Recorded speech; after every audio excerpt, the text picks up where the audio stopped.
Hi! This is Elle and welcome to my very first Decorating 101 video. So, ang una-una kong topic is small spaces. Dahil I'm sure madami sa ating makaka-relate sa pagtira sa maliit na bahay. Dahil ako nga tawag ko dito sa bahay namin is the tall tiny house kasi maliit siya.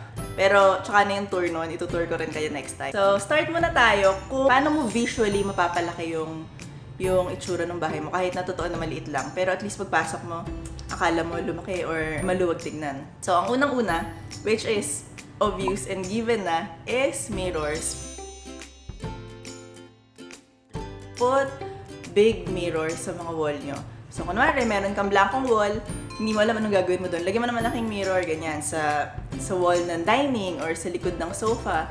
And if nagtitipid naman kayo, and syempre, yung mga malalaking mirror, ano talaga, may presyo, mahal. Ang ginagawa ko pagka ganun, bibili lang ako ng maliliit na mirror, tapos gagawa na lang ako ng collage. So, visually, mukha siyang isang installation, mukha siyang malaki, pero totoo, mga mura lang yun na maliliit.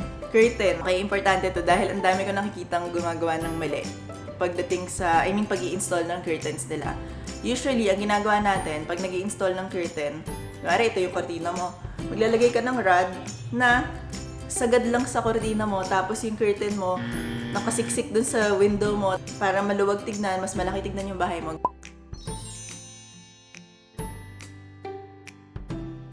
Gawin mo mas malaki yung kortina mo sa actual window mo. So, kunwari, ito yung window mo. Yung rod mo, lagpas mo dito, lagpas mo ng 12-15 inches left and right. Tapos sa height naman, kung hindi naman ganun kataas yung ceiling mo, sagarin mo na sa ceiling yung curtain. Pero kung sobrang taas naman ceiling mo or mataas yung ceiling mo, at least mag-angat ka ng 12 inches dun sa top ng window, dun mo ikabit yung yung rod. So, yun din. Visually, nagmumukhang mas malaki. Tsaka mas mukhang malaki yung window mo, mas mukhang maaliwalas kapag yung curtain mo nakaganon. Ang issue naman dyan, dito sa atin yung mga nabibiling mga ready-made na curtain is may iksi. So, kapag tinaasan mo siya or sinagad mo sa ceiling, ang bitin naman niya. So, ang ginagawa ko sa ganun, magpapa-customize ako ng curtain ko. So, bumibili ako ng tela sa tutuban.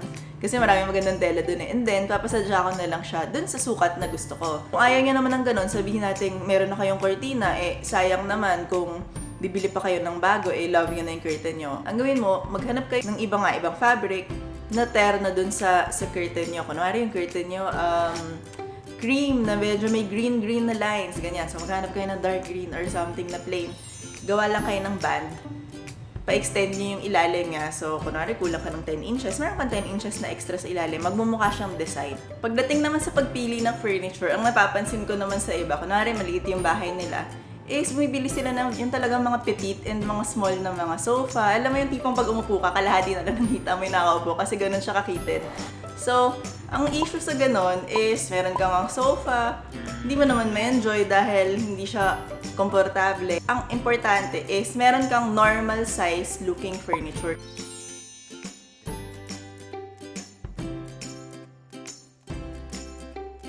Kunwari, meron kang studio, gusto mo ng sofa, instead na bumili ka ng 3-seater, bili ka lang ng 2-seater version nun. Pero, comfy pa rin siya, malalim pa rin siya, parang itong sofa namin. Ano lang yan, 2-seater lang siya dahil hindi kasya sa amin yung 3-seater. Pero, ang lalim niya, tsaka komportable niya. So, importante yung proportionality ng mga furniture dun sa unit mo. So, bili lang kayo ng normal size furniture. Wag lang oversize kasi syempre hindi naman talaga kakasya yun. Speaking of furniture, syempre, lahat tayo meron mga cabinet or closet na malalaki, yung mga malalaking bulky pieces of furniture.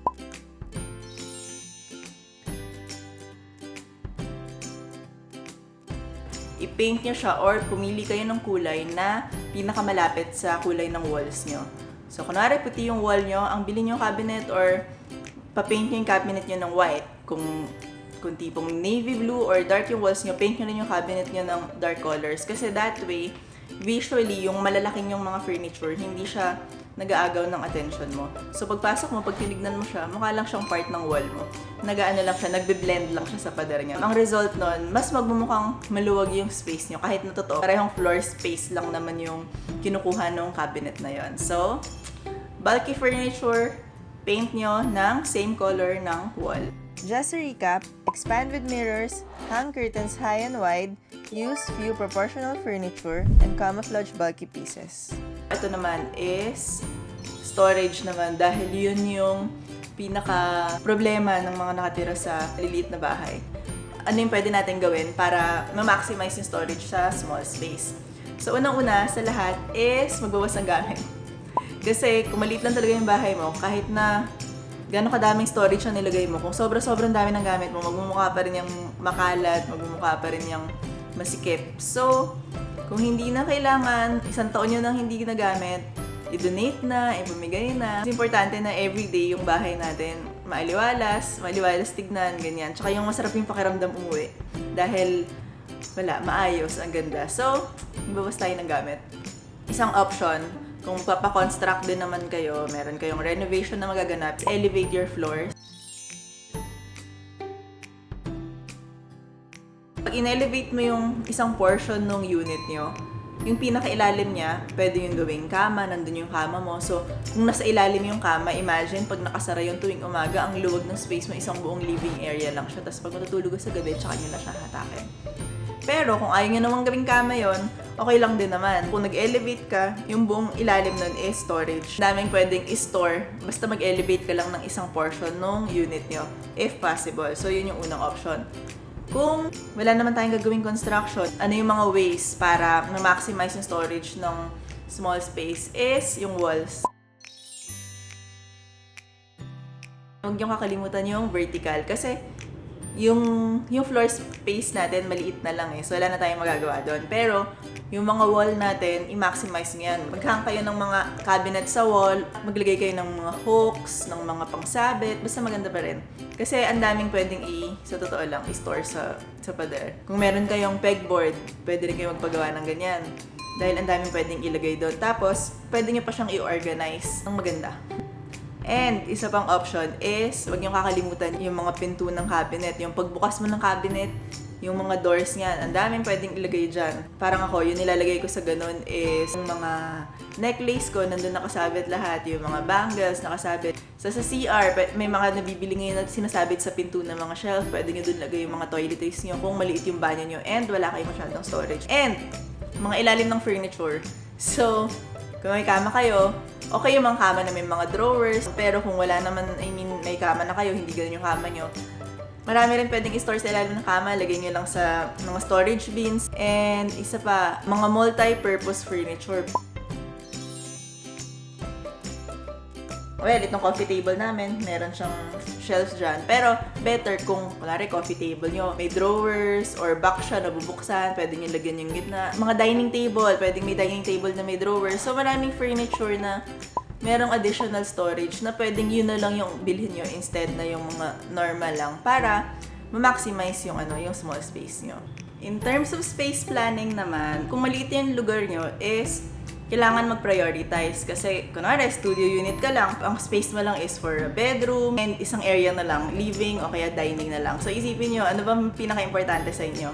Is gusto nyo ba ng lounge area for living or decent na dining area? Kasi both ways, pwede naman. Gusto nyo ng lounge area, living area, maglagay kayo doon ng sofa nyo, pero yung table nyo, naka-convert into a dining area naman. Or kung mas priority nyo naman is to have a decent dining area, ang gawin nyo, lagay kayo ng bench na may mga pillows para mukha pa rin siyang lounge, pero dining area yung pinaka main point. So, kung ang priority nyo naman living and dining, hindi naman ng bed, maglagay ka na lang ng day bed, gano'n. Kasi yung day bed mo convertible into a sofa.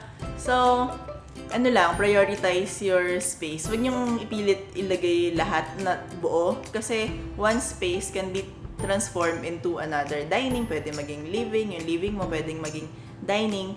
Depende na lang sa furniture na gagamitin nyo.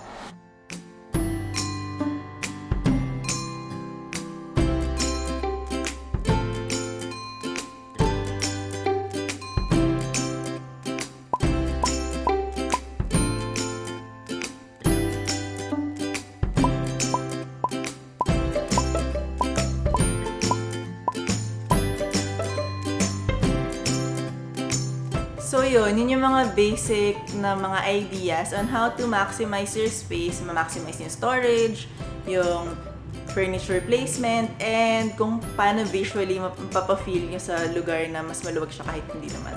So, sana may natutunan kayo, and if you have parang mga topic na gusto niyo pang ma-discuss, comment niyo na lang sa baba or direct message niyo ako sa Instagram ko. And kung gusto niyo pa makita ng mga ganitong video and mga makeover videos, subscribe na lang kayo. That's it. Bye! Just a recap, expand with mirrors, hang curtains high and wide, use few proportional furniture, and camouflage bulky pieces.